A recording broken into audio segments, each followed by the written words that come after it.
সকাল থেকে কলকাতা ও জেলায় জেলায় দফায় দফায় বৃষ্টি। দক্ষিণ 24 পরগনা সহ বেশ কয়েকটি জেলায় কিন্তু এরকমই আবহাওয়া বজায় থাকবে। এই মুহূর্তে সরাসরি চলে যাব আমাদের প্রতিনিধি সুকান্ত মুখোপাধ্যায়ের কাছে। সুকান্ত, উত্তরবঙ্গ এবং দক্ষিণবঙ্গ দুবঙ্গেই আবহাওয়া কেমন থাকবে, কতদিন পর্যন্ত বজায় থাকবে এই পরিস্থিতি? দেখো, আলিপুর আবহাওয়া দপ্তর সূত্রে খবর যে আগামী রবিবার পর্যন্ত কিন্তু দক্ষিণবঙ্গের সমস্ত জেলাতে বৃষ্টি হবে, শহর কলকাতা তার মধ্যে পড়ছে এবং সেই কারণে কিন্তু হলুদ সতর্কতা ইতিমধ্যে জারি করা হয়েছে। আজকে সকাল থেকে যেটা দেখা যায় যে একেবারে কালো মেঘে আকাশ ঢেকে গেছে এবং তারপরে মুষলধারে বৃষ্টি কিন্তু পড়তে থাকে এবং আজকে সারাদিন ব্যাপী কিন্তু এই বৃষ্টির যে পূর্বাভাস রয়েছে সেটা কিন্তু থাকবে এবং 30 থেকে 40 কিলোমিটার গতিবেগে শহর কলকাতাতে কিন্তু ঝোড়ো হাওয়া এবং সেই সঙ্গে কিন্তু বিক্ষিপ্ত বৃষ্টিপাত হতে পারে, এমনটাই কিন্তু সম্ভাবনা রয়েছে। আজকে দক্ষিণবঙ্গের 7টি জেলাতে একযোগে এই বৃষ্টি হবে এবং যা চলবে তোমাকে যেটা বললাম যে রবিবার পর্যন্ত চলবে এবং আগামীকাল থেকে কিন্তু এই বৃষ্টির পরিমাণ এই প্রত্যেকটা জেলাতে কিন্তু বাড়বে এবং সেই কারণে মৎস্যজীবী যারা রয়েছে তাদেরকে গভীর সমুদ্রে যেতে বারণ করা হয়েছে। নিম্নচাপের জেরেই এই বৃষ্টিপাত বলে আপাতত জানা যাচ্ছে এবং আজকে সারাদিন ব্যাপী এইরকম যেমন বৃষ্টি হবে তার পাশাপাশি কিন্তু যেটা দেখা যাচ্ছে যে শহর কলকাতাতে যাতে কোথাও জল না জমে যায় সেই কারণে কিন্তু কলকাতা পুরসভার তরফে ইতিমধ্যে যে ড্রেনেজ সিস্টেম রয়েছে সেটাকে পুরো যেখানে যেখানে জল অবস্থাতে রয়েছে বা জলমগ্ন রয়েছে সেগুলোকে পুরো ড্রেন খুলে দেওয়া হয়েছে এবং সার্বিকভাবে যাতে কোনো রকম পরিষেবা ব্যাহত না হয় সেদিকে কিন্তু নজর রাখা হচ্ছে আলিপুর আবহাওয়া দপ্তর সূত্রে এবং সেই কারণে কিন্তু কেএমসির সাথে বা পুরসভার সাথে যোগসূত্র রেখে এই কাজ চালাচ্ছে কলকাতা পুরসভা এবং আলিপুর আবহাওয়া দপ্তর। ধন্যবাদ সুকান্ত। বিদেশ যাত্রা নিয়ে সুপ্রিম কোর্টের দ্বারস্থ তৃণমূল সাংসদ অভিষেক বন্দ্যোপাধ্যায়। কলকাতা হাইকোর্টের রায়কে চ্যালেঞ্জ জানিয়ে সর্বোচ্চ আদালতে গেলেন তিনি। বিচারপতি সৌগত ভট্টাচার্যের রায়কে চ্যালেঞ্জ করে সুপ্রিম কোর্টে তৃণমূল সাংসদ। বিস্তারিত জানবো, কথা বলবো আমাদের প্রতিনিধি সৌভিক মজুমদারের সঙ্গে। সৌভিক, দেখো, অভিষেক বন্দ্যোপাধ্যায়ের তরফ থেকে সুপ্রিম কোর্টে এই মামলা করা হয়েছে এবং মাননীয় বিচারপতি সৌগত ভট্টাচার্য তিনি যে নির্দেশ দিয়েছিলেন সেই নির্দেশকে চ্যালেঞ্জ করেই তৃণমূল সাংসদ অভিষেক বন্দ্যোপাধ্যায় তিনি সুপ্রিম কোর্টের দ্বারস্থ হয়েছেন। এখন তুমি জানো যে মাননীয় বিচারপতি সৌগত ভট্টাচার্য তিনি অভিষেক বন্দ্যোপাধ্যায়ের বিদেশ যাত্রার যে আর্জি বা আবেদন ছিল সেটা খারিজ করে দিয়েছিলেন এবং তার কারণ হিসাবে তিনি উল্লেখ করেছিলেন যে অভিষেক বন্দ্যোপাধ্যায়ের শারীরিক অবস্থা বা চোখের অবস্থা এই মুহূর্তে ঠিক কোন পর্যায়ে আছে সেটা নির্ধারণ করা কলকাতা হাইকোর্টের পক্ষে কোনো বিচারপতি বা আইনজীবীর পক্ষে সম্ভব নয়। সেটা করার জন্য তিনি প্রাথমিক পর্যায়ে প্রস্তাব দিয়েছিলেন এসএসকেএম একটা মেডিকেল বোর্ড গঠন করে সেখান থেকে রিপোর্ট চেয়ে পাঠাবেন এবং তারপরে সেই রিপোর্ট দেখে তিনি পরবর্তী পর্যায়ে সিদ্ধান্ত নেবেন এবং এসএসকেএম এর যারা বিশিষ্ট চিকিৎসক রয়েছেন সেই চিকিৎসকরা তারা যদি পরামর্শ দেন যে অভিষেক বন্দ্যোপাধ্যায়ের চিকিৎসা এ রাজ্যে হওয়া সম্ভব বা এদেশের অন্য কোনো হাসপাতালে হওয়া সম্ভব বা অন্যত্র হওয়া সম্ভব, সেক্ষেত্রে কলকাতা হাইকোর্ট সেই পরামর্শ অনুযায়ী তার পরবর্তী পদক্ষেপ গ্রহণ করবে। কিন্তু অভিষেক বন্দ্যোপাধ্যায়ের আইনজীবীদের বক্তব্য ছিল যে অভিষেক বন্দ্যোপাধ্যায় এসএসকেএমে যাবেন না, ফলে সেই কারণেই অভিষেক বন্দ্যোপাধ্যায়ের আবেদন খারিজ করা হয়। এছাড়াও তোমার মনে থাকবে যে মাননীয় বিচারপতি সৌগত ভট্টাচার্য তিনি স্পষ্টত বলেছিলেন যে অভিষেক বন্দ্যোপাধ্যায়ের বিরুদ্ধে একাধিক এফআইআর হয়েছে, একাধিক মামলা বিচারাধীন রয়েছে, ফলে সেই মামলাগুলির ক্ষেত্রে পুলিশ তাকে ডেকে পাঠালে তার তদন্তের যে ভবিষ্যৎ আছে সেটা কি হবে সেইটা নিয়ে তিনি প্রশ্ন করেছিলেন এবং এর পাশাপাশি তিনি বলেছিলেন যে পুলিশের তরফ থেকে এর আগেও অভিযোগ করা হয়েছে যে কণ্ঠস্বর মামলায় অভিষেক বন্দ্যোপাধ্যায় তিনি কলকাতা হাইকোর্টের নির্দেশকে অমান্য করেছেন, ফলে সেই সমস্ত কারণেই কিন্তু অভিষেক বন্দ্যোপাধ্যায় বিদেশ যাত্রার যে আদেশ ছিল যেটা কার্যত 3 সপ্তাহ থেকে 1 মাসের মধ্যে ছিল সেইটা তিনি খারিজ করেছিলেন এবং তারপরেই আমরা দেখতে পেলাম অভিষেক বন্দ্যোপাধ্যায় আবারও সুপ্রিম কোর্টে গেছেন।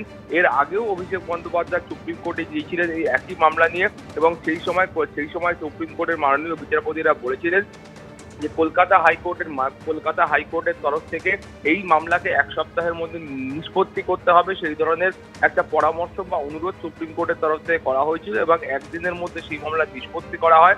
অভিষেক বন্দ্যোপাধ্যায়ের আর্জি খারিজ করা হয় এবং তারপরেই অভিষেক বন্দ্যোপাধ্যায় ফের সুপ্রিম কোর্ট গেছেন এবং যেটা মনে করা হচ্ছে যে আগামী সপ্তাহে সুপ্রিম কোর্টে এই মামলার বিচার প্রক্রিয়া শুরু হবে।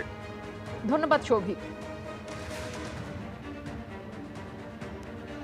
আর অন্যদিকে শালবনী থানায় দায়ের হওয়া জমি দুর্নীতি মামলায় আপাতত গ্রেফতার করা যাবে না অভিষেক বন্দ্যোপাধ্যায়ের আপ্তসহায়ক সুমিত রায়কে।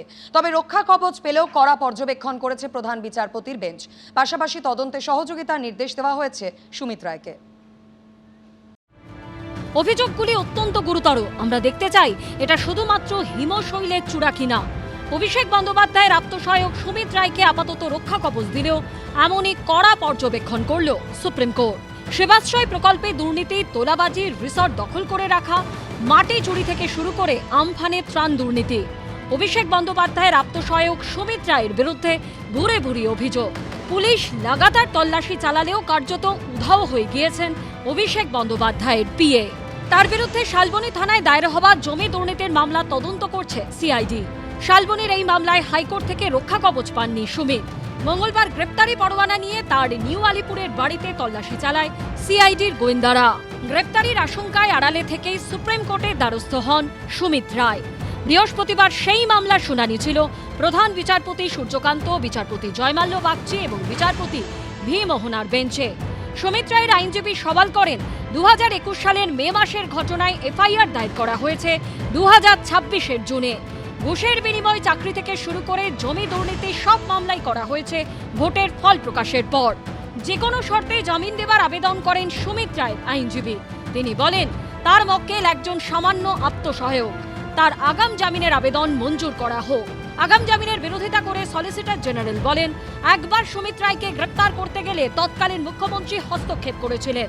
তদন্তকারী সংস্থার কাজে বাধা দিতেই তিনি সবসময় এমন করতেন। আইন প্রয়োগকারী সংস্থাকেও বাধা দিয়েছেন প্রাক্তন মুখ্যমন্ত্রী। রাজ্য সরকারের আইনজীবী আরও বলেন, এই অপরাধ বহু বছর আগে সংগঠিত হয়েছিল, কিন্তু আগের সরকার কোনো পদক্ষেপ করেনি। সুমিত রায়কে হেফাজতে নিয়ে জিজ্ঞাসাবাদের সওয়াল করেন সলিসিটর জেনারেল। প্রধান বিচারপতি পর্যবেক্ষণে বলেন, রাজ্যের রাজনৈতিক পরিস্থিতি বদলেছে, অভিযোগগুলি অত্যন্ত গুরুতর। আমরা দেখতে চাই এটা শুধুমাত্র হিমশৈলের চূড়া কিনা। সুপ্রিম কোর্টের এই অবজারভেশন প্রমাণ করে দিচ্ছে যে আসলে হিমশৈলের চূড়া নয়, একটা বিরাট বড় হিমশৈল লুকিয়ে আছে। আর সে কারণেই প্রাক্তন মুখ্যমন্ত্রী তখন বাধা দিয়েছিলেন এবং প্রাক্তন হয়ে যাবার পরেও তিনি বাধা দিচ্ছেন। তার কারণ হচ্ছে হিমশৈলের পরিমাপটা এত বড় যে সেটা সামনে এলে হয়তো অনেকের চরম বিপদ নেমে আসবে। তুষার মেহতা তো সরকারের আইনজীবী, যা বলেন সত্য মিথ্যে মিলিয়ে বলেন, কোনোটাই কোনো সত্যতা নেই। সুমিত রায়ের ব্যাপারে আমি খুব বেশি কিছু জানি না। রাজ্য সরকারের বিরুদ্ধে গিয়ে বেল পেয়েছে, এটা তো আরো আনন্দের ব্যাপার। প্রধান বিচারপতির বেঞ্চ নির্দেশ দিয়েছে, পরবর্তী শুনানি পর্যন্ত অভিষেক বন্দ্যোপাধ্যায়ের আত্মসহায়ক সুমিত রায়কে গ্রেপ্তার করতে পারবে না পুলিশ। তদন্তে সহযোগিতা করতে হবে সুমিত রায়কে। সকাল 10টা থেকে বিকেল 6টার মধ্যে জিজ্ঞাসাবাদ করা যাবে তাকে। বিজেন্দ্র সিংহ ও সৌভিক মজুমদারের রিপোর্ট, এবিপি আনন্দ। অভিষেক বন্দ্যোপাধ্যায়ের সঙ্গে বৈঠকে কি কথা হয়েছিল তা নিয়ে ফের সরব মদন মিত্র। বললেন, 100 ভাগের 10 ভাগ বলেছি, 90 ভাগ বলিনি। মদন মিত্রের দাবিকে সত্য মিথ্যা কিছু না বলেও দলের বৈঠকের কথা বাইরে বলা দুর্ভাগ্যজনক বললেন কুণাল ঘোষ। এই কারণেই করছেন না, কারণ উনি জানেন যে আমরা 1/10 বলেছি, 100 ভাগের 10 ভাগ বলেছি, 90 ভাগ বলিনি। বিদেশে যেতে মরিয়া অভিষেক বন্দ্যোপাধ্যায় কি বিজেপির সঙ্গে সেটিং করতে চেয়েছিলেন?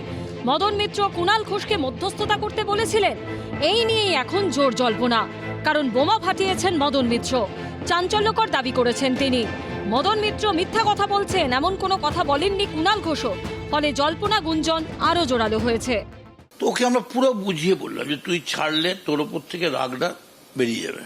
সবটা শুনে অভিষেক বলো, তুমি একটা কাজ করো, তুমি ওদের বলো আমার বিদেশ যাত্রার পারমিশনটা দিয়ে দিতে। কথা হচ্ছে পলিটিক্সের থেকে নিজেকে একটু সরিয়ে রাখা কিছুদিনের জন্য। তখন হঠাৎ বললো, তাহলে তুমি বলো যে ওদের এদিকে বলতে অপোজ না করতে আমার পিটিশনটা, আমাকে আমেরিকায় আমার যাওয়ার আছে। মদন মিত্রের এই দাবি রাজনীতিতে ঝড় তুলেছে।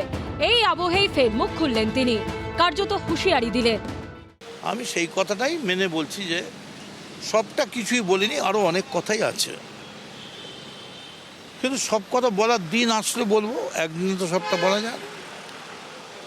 কিন্তু এইটুকুন ঠিক যে হেরে যাওয়ার পরে এখনো পর্যন্ত মমতা বন্দ্যোপাধ্যায়, তিনি রাজ্যের 3বারের মুখ্যমন্ত্রী ছিলেন, সেখানে অভিষেক বন্দ্যোপাধ্যায় যাকে কংগ্রেসের জেনারেল সেক্রেটারি করার প্রস্তাব দিচ্ছেন, তিনি তার বাড়িতে বিকেলবেলা বাড়ির থেকে বেরিয়ে উল্টো দিকের বাড়িতে দিদির বাড়িতে আসা ছাড়া আর তারপর বাড়ি চলে যাওয়া ছাড়া আর কোনো উল্লেখযোগ্য কর্মসূচি বাংলার বুকে নিতে পারেননি, which is very unfortunate. Madan Mitra দাবি করছেন সেই বৈঠকে তিনি ছাড়া উপস্থিত ছিলেন অভিষেক বন্দ্যোপাধ্যায় ও কুণাল ঘোষ। তাৎপর্যপূর্ণ বিষয় হলো কুণাল ঘোষ বুধবারের পর বৃহস্পতিবার এখনো একবারও বলেননি যে মদন মিত্র যা বলছেন তা মিথ্যা। যদি আমি মদনদা বা অভিষেক আমরা কোনো বিষয়ে দলের স্বার্থে কোনো আলোচনা করেও থাকি, তার কোনো অংশবিশেষ বাইরে বলে দেয়া বা কোনো জায়গায় যেটা হয়নি সেরকম একটা ন্যারেটিভ যদি তৈরি হয়ে যায়, সেটা দুর্ভাগ্যজনক। সেটা আমি মদনদাকে আজ নিজেও বলেছি। কার্যত একই কথা কুণাল ঘোষ বুধবারও বলেছিলেন। দেখুন, এটা পুরোটাই সম্পূর্ণভাবে যে ব্যক্তি আদালতে গিয়েছেন, আদালতের কাছে যে কোনো অনুমতি চাওয়ার বা কোনো প্রেয়ার দেওয়ার স্বাধীনতা এবং অধিকার যে কোনো ব্যক্তির, যে কোনো নাগরিকের আছে। বৃহস্পতিবার বিধানসভা চত্বরে মদন মিত্র ও কুণাল ঘোষ দুজনকে কথা বলতেও দেখা যায়। কুণাল এইটুকুন স্বীকার করেছে, এর জন্য আমি খুশি যে অভিষেককে আমরা দুজনে মিলে খুব ঠান্ডা মাথায় বোঝাবার মূল টার্গেট যেটা, যে তুমি স্টেপ ডাউন করো। আমি বলছি যে কুণাল যেটা বলেছে ওটা আমি একমত, যে পার্টির সব কথা বাইরে বলা উচিত নয়। আপনি অভিষেক বন্দ্যোপাধ্যায়ের সঙ্গে কুণাল ঘোষের সঙ্গে বৈঠক করছেন এবং তার কি আপডেট হচ্ছে এটা মুখ্যমন্ত্রী কি করে জানবেন? আপনি না জানালে, বারবার না জানালে। সাগর কখনো শুকোয় না, আর সত্য কখনো লুকোয় না। পৌঁছে গেছে মুখ্যমন্ত্রীর কাছে 100%, নিশ্চয়ই। মদন মিত্রর বিস্ফোরক দাবি কালীঘাট বিরোধী তৃণমূলের হাতে নতুন অস্ত্র তুলে দিয়েছে। কুণালবাবু কিন্তু ঠিক ডিনাই করেননি। এখন মদনদা যেটা বলেছেন তো ক্লিয়ার, যে দিল্লিতে তো এই কাজেই গেছিলেন, একটা সেফ প্যাসেজ চাই। তো অবাক হয়নি মদনদার কথাটা, একটা ডেসপারেশন রয়েছে পালিয়ে যাওয়ার, চলে যেতে দাও, কোনো ডিস্টার্ব করবো না, আসবো না, শুধু চলে যেতে দাও। এই যে কাতর আর্তি, মানে মদনদার সঙ্গে যে কথোপকথন, কুণালবাবু যেটাকে পুরো ডিনাই করেননি, তো সেই কাতর আর্তিটাকেই তো এন্ডোর্স করছে। মদন মিত্রর দাবি তিনি 100 ভাগের 10 ভাগ বলেছেন, বাকিটা কি তিনি সামনে আনবেন? কৃষ্ণেন্দু অধিকারীর রিপোর্ট, এবিপি আনন্দ, কলকাতা। গুন্ডাগিরি সিন্ডিকেট রাজ বরদাস্ত নয়। রাজ্যে শিল্পবান্ধব পরিবেশ তৈরিতে ফের একবার কড়া বার্তা দিলেন মুখ্যমন্ত্রী শুভেন্দু অধিকারী। পাশাপাশি শিল্প তৈরিতে জমি নীতি নিয়েও রাজ্য সরকারের অবস্থান তিনি স্পষ্ট করেছেন। 3 महीने में आपको थोड़ा मौसम बदल रहा है, इसका तो थोड़ा सिग्नल भी मिल रहा है, कुछ गुंडागर्दी नहीं होगा। यहाँ বদল, বিনিয়োগ, বাণিজ্য বিস্তার, 3 বয়ের এই মডেলকেই এবার মডেল হিসাবে সামনে আনতে চাইছে রাজ্য সরকার। বৃহস্পতিবার মিলন মেলা প্রাঙ্গণে টেক্সটাইল এক্সপো থেকে সেই বার্তাই দিলেন মুখ্যমন্ত্রী শুভেন্দু অধিকারী। गुंडागर्दी, सिंडिकेट राज, काटमानी, चांदा वसूली, जिस तरीके से माहौल था उसको तो बदलना चाहिए। पहले बिजनेस फ्रेंडली एनवायरनमेंट होगा, इंडस्ट्री के लिए अच्छा पॉलिसी होगा, सिंगल विंडो सिस्टम होगा, जमीन का व्यवस्था होगा। देखना है, सोचना है, छोड़ के काम करना है, ये नीति होगा, तब तो प्रदेश आगे बढ़ेगा। हम लोग आपको एश्योरेंस दे रहा है, 3 महीने में आपको थोड़ा मौसम बदल रहा है, इसका तो थोड़ा सिग्नल भी मिल रहा है, कुछ गुंडागर्दी नहीं होगा। यहाँ এই কথাগুলো তো উনি শুধু মুখে বলে যাচ্ছেন, আর ওনাদের বিজেপির নেতারাই যে চুটিয়ে তোলাবাজি করে যাচ্ছে সে তো বিজেপি নেতারাই বলছেন। শ্রমিক ভট্টাচার্য বলেছেন, জিতেন্দ্র তিওয়ারি বলেছেন, আবার আপনি বলছেন কসবা তিলজলা এলাকায় 80টা 90টা বেআইনি কনস্ট্রাকশন কে করেছে, নাম করে করে বলেছেন। আপনার কাছে তো তারাই ভালো তৃণমূল হয়ে গেছে, ফলে পরোক্ষে এগুলোকে তো আপনারা প্রশ্রয় দিচ্ছেন, আপনার সরকার, আপনার দল প্রশ্রয় দিচ্ছে, ফলে আপনাদের বারণ করলেও শুনবে কে? টেক্সটাইল এক্সপোর পর মিলন মেলা প্রাঙ্গণে এদিন প্রাইভেট রিয়েল এস্টেট ডেভেলপারদের সংগঠন ক্রেডাইয়ের সঙ্গে বৈঠক করেন মুখ্যমন্ত্রী। বৈঠকে ছিলেন পুর ও নগরোন্নয়ন মন্ত্রী এবং শিল্পমন্ত্রী তাপস রায়ও। তারাতলায় গোডাউন বিপর্যয়ের পর অডিটের জন্য সমস্ত বহুতলে নির্মাণ কাজ বন্ধ রাখার নির্দেশ দিয়েছিল রাজ্য সরকার। 15ই আগস্ট থেকে ফের শুরু হতে চলেছে সেই কাজ। 193টি বহুতলে ফের কাজ শুরুর অনুমতি দেওয়া হয়েছে। বেনিয়ম ধরা পড়েছে 27টি বহুতলের ক্ষেত্রে। 15ই আগস্টের পরও এই 27টি বহুতলের নির্মাণ কাজে নিষেধাজ্ঞা বহাল থাকবে। বিল্ডারকে বলতে হবে, আপনাকে যদি 4 তলার পারমিশন দেওয়া হয়েছে, আপনি কেন 7 তলা বানিয়েছেন? প্রত্যেকটা জিনিসের মনিটরিং হবে। আপনি প্ল্যান পাস করালেন আমাদের দিয়ে, আপনি ফাউন্ডেশন করলেন, আমরা আমাদের এজেন্সি দেখবে, সই করবে। গ্রাউন্ড লেভেল তৈরি করার পারমিশন দিলাম, গ্রাউন্ড লেভেল ঠিক হলো, আবার সই হবে, আবার ফার্স্ট লেভেল হবে। প্রতিটা জিনিসে আপনি কোন স্টিল বার ইউজ করছেন, কিভাবে নাট বল্টু লাগাচ্ছেন, তারাতলার মতো ঘটনা আমরা হতে দেব না। যে 27টি বহুতল নির্মাণে বেনিয়ম ধরা পড়েছে, 15ই আগস্টের পরও সেই বহুতলগুলির নির্মাণ কাজে নিষেধাজ্ঞা বহাল থাকবে। শিবাশিস মৌলিক ও সুমন ঘরাইয়ের রিপোর্ট, এবিপি আনন্দ। ন্যাশনাল টেস্টিং এজেন্সির বিশেষজ্ঞরাই নিট প্রশ্ন ফাঁসের জন্য দায়ী। সিবিআই এর চার্জশিটে চমকে দেওয়া তথ্য, এমনটাই খবর সূত্রের। বিস্তারিত জানবো, কথা বলে নেব আমাদের প্রতিনিধি সুশীল पांडे সঙ্গে। Sushil ji, NEET paper leak पर सीबीआई की चार्जशीट, क्या खुलासा हुआ? आज देखिए, नीट के पेपर के मामले में सीबीआई के द्वारा जो चार्जशीट दाखिल की गई है, उस चार्जशीट में सूत्रों के मुताबिक जो जानकारी मिली है, उस जानकारी में सीधे तौर पर नीट पेपर लीक का खुलासा करते हुए सीबीआई ने ये कहा है कि ये जो पेपर लीक हुआ है वो प्रिंटिंग प्रेस में ना होकर जो पेपर बनाने वाले टीचर्स थे उनके द्वारा ये पूरा पेपर जो है वो लीक किया गया है। चाहे जूलॉजी की बात करें, बॉटनी की बात करें, केमिस्ट्री की बात करें, इन पेपर्स को बनाने वाले तमाम जो स्पेशलिस्ट टीचर थे, चाहे वो मनीषा गुरुनाथ मादरे हो, केमिस्ट्री के विशेष जो टीचर हैं प्रहलाद विठल राव कुलकर्णी, यानी कि जिन्हें पीपी कुलकर्णी कहा जाता है, मनीष संजय हवलदार, इन तमाम लोगों के जो टीचर्स थे उन लोगों ने मिलकर कैटेगरी वाइज इस पेपर को लीक किया है और सीधे तौर पर पैसे के मद्देनजर ये पेपर लीक किया गया है। सीबीआई की तरफ से सीधे तौर पर जो चार्जशीट दाखिल की गई है, उस चार्जशीट में सीबीआई ने ये बताया है कि किस तरह से ये तमाम टीचर्स ने पेपर बनाया। उसके बाद पुणे में स्थित अपने घर पर इन्होंने एक गोपनीय मीटिंग की, जिसमें तमाम ऐसे स्टूडेंट्स थे जिनको बुलाया गया था और उन्हें उस पेपर की क्वेश्चन और आंसर को बताया गया। तमाम जो स्टूडेंट्स थे उन्होंने अपने हाथों पर इस पूरे क्वेश्चन को लिखा ताकि इसका कोई डिजिटल फुटमार्क ना हो।